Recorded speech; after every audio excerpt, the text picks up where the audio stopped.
Namor the Submariner cannot catch a break for anything these days.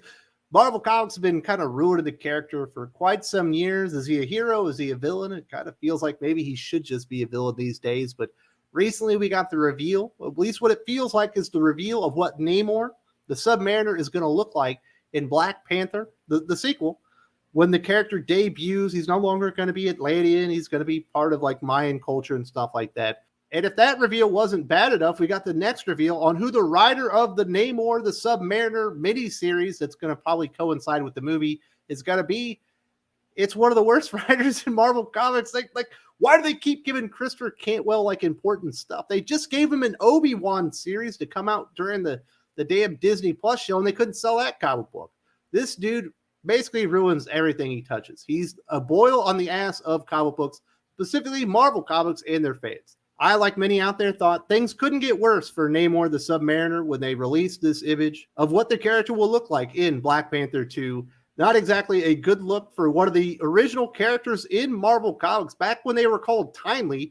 This is like one of their very first superheroes. This guy came out in 1939 and Marvel Comics #1 was introduced alongside the Human Torch and Khazar and a couple other characters. Maybe the Masked Raider is one of them. This is an important character to the history of Marvel Comics. Basically, DC Comics mimicked the character and they copied what Timely, now Marvel, were doing when they created Aquaman a couple of years later. And DC Comics, quite frankly, made Marvel look pretty stupid when Aquaman made like $1 billion worldwide, where they didn't really have faith in the character. But why would you have faith in Namor with the way the character has been treated within Marvel Comics? Like I said, they don't know what to do with the character. Is he a hero? Is he a villain?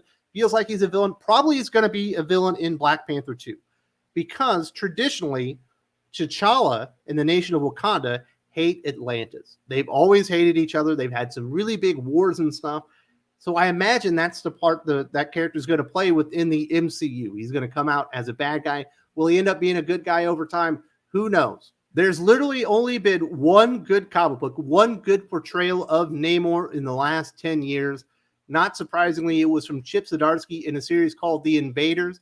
Essentially a team-up of Namor, Captain America, and the original Human Torch, one of the really early versions of a superhero team that you would ever get from Marvel Comics, essentially reuniting and telling some tales from the past. And it was a really good representation of Namor, what his struggles were in World War II, and kind of working in unison with Captain America.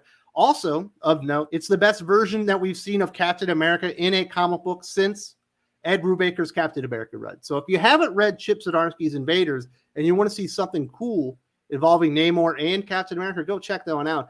Don't read the Christopher Cantwell series, which was just announced essentially today. As you can imagine, I'm not very happy.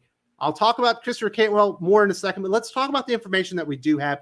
This is from Adventures in Poor Taste. Writer Christopher Cantwell revealed via Twitter that he'll be penning a new Namor series titled Namor the Submariner. Joining him is artist Pasquale Ferry, who Cantwell says is giving you a take on an unrecognizable future brimming with echoes and ghosts of yesterday that is breathtaking. A release date has yet to be given, although Cantwell does reassure readers more info will be coming soon. I imagine the amount of Marvel Comics fans and Namor fans that are excited about this news can be measured in the dozens. Christopher Cantwell, he's not a good writer. He's absolutely a terrible comic book writer. It seemed like he had a promising writing career as far as television. He had *Halt and Catch Fire* and a couple of other shows out there, but he's been slumming it here in comic books for quite some time. Feels like the TV industry kind of caught into his talent level long before comic books have, and they've kind of said c'est la vie while he sits here and ruins basically a lot of Marvel characters. If you haven't read his Iron Man series, don't do it. Definitely watch some of my videos about it because he's absolutely destroying Tony Stark. Another character that Marvel Comics traditionally does not know what to do with anymore ever since Civil War. And he's just got the most depressing, lame-ass take on Tony Stark that you could possibly imagine. Iron Man is a pathetic loser in his own titled series, basically playing second fiddle to Hellcat, a character that you would never conceive would be elevated over the status, like hero-wise, of Tony Stark Iron Man. Even worse is his United States of Captain America. Definitely don't read that one, but he all but buried the entire legacy of Captain America and the character's history throughout Marvel Comics, just in the first issue. It was shocking how much damage this guy can do, really with just like 24 pages with the character. And in the case of Iron Man, he's into the mid-20s. He's been on that character for 2 years, just destroying. Not surprising that when they came out with this Obi-Wan tie-in comic book to the Disney Plus show, that you would have expected people would want to go check it out. It's Obi-Wan, one of the most famous characters in fiction, one of the real icons from Star Wars, and nobody bought it. But it's not surprising at this point because everyone's kind of caught on that Christopher can't write at all. He's a terrible comic book writer. These are the words of Adventures in Poor Taste, not mine. Possibly most exciting about the Namor series is how it'll take place 100 years into the future where Namor rules the world. Cantwell details. But in his twilight years, he reflects on a mercurial life, how his friends were often also his foes, and how so much of the world he knew and railed against has vanished. A seasoned, wiser Namor now sets out on a mission of aid and mercy to save remaining humans on the surface. Cantwell also promises the supporting cast will surprise readers pulling from deeper past characters in Marvel history. From what I've gathered in Marvel Comics and the character of Namor as of late, if we are 100 years in the future and there weren't very many surface dwellers yet, and he was ruling the world, he would probably enslave them all or kill them. He is a big-time adversary and not a big-time advocate of people living on the surface. He doesn't like humans, so it's just, I don't even know what the hell he's doing there. That almost sounds promising, and it would sound promising from Chip Zdarsky or Peter David or somebody that can actually write comic books, but coming from Christopher Can't Write Well, who's essentially the Tom King of DC Comics, but can't sell comic books at the level of Tom King. He basically uses all of his comic book writing tropes, but has none of his success as far as sales or even acclaim and accolades within the comic book industry. You know he's going to screw it up. He's absolutely going to destroy the character Namor, and I think making him like this weird, kind-hearted guy is like, in retrospect, I kind of like these humans. These people on the surface that I've been trying to kill and fighting for decades now. Maybe we're all friends. It doesn't sound like really a great take on the character, but that's what Marvel Comics are putting out, and I think this is terrible news. If you're a Namor fan and you don't know who Christopher Can't Write Well is, I wouldn't check this out. You're likely to be exceptionally disappointed. He did have a Doctor Doom miniseries that wasn't terrible, but essentially every single comic book that he has written since then has been terrible. They're just all bad.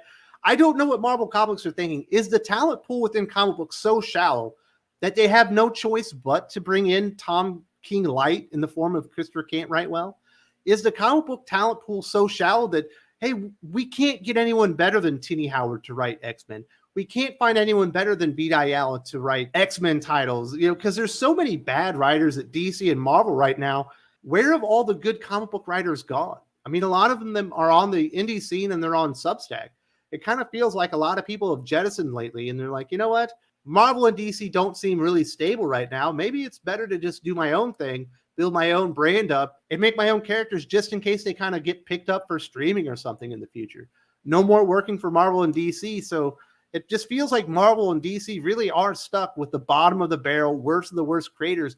These are the creators you would expect to be creating for Black Mask or Oni Press or maybe even Valiant Comics these days, but they're the ones that are working on a lot of the major characters, like an Iron Man. Namor isn't treated really like a major character, but he's one of the very first superheroes Marvel Comics ever introduced. He's very important to their history, and they probably could have made a lot of money by now, with him being in a feature film, but they have no idea what to do with the character, so they've decided to sacrifice him to Christopher Can't Write Well. It's going to be another failure, not surprisingly. If you don't know Christopher Can't Write Well, if you don't know his Iron Man, I'm going to show you this video. You should definitely check this out. If you're a Namor fan and you're like, you know what, I'm going to get it anyway, check this out beforehand. Just go get the Invaders and know that Christopher Can't Write Well can't write comics.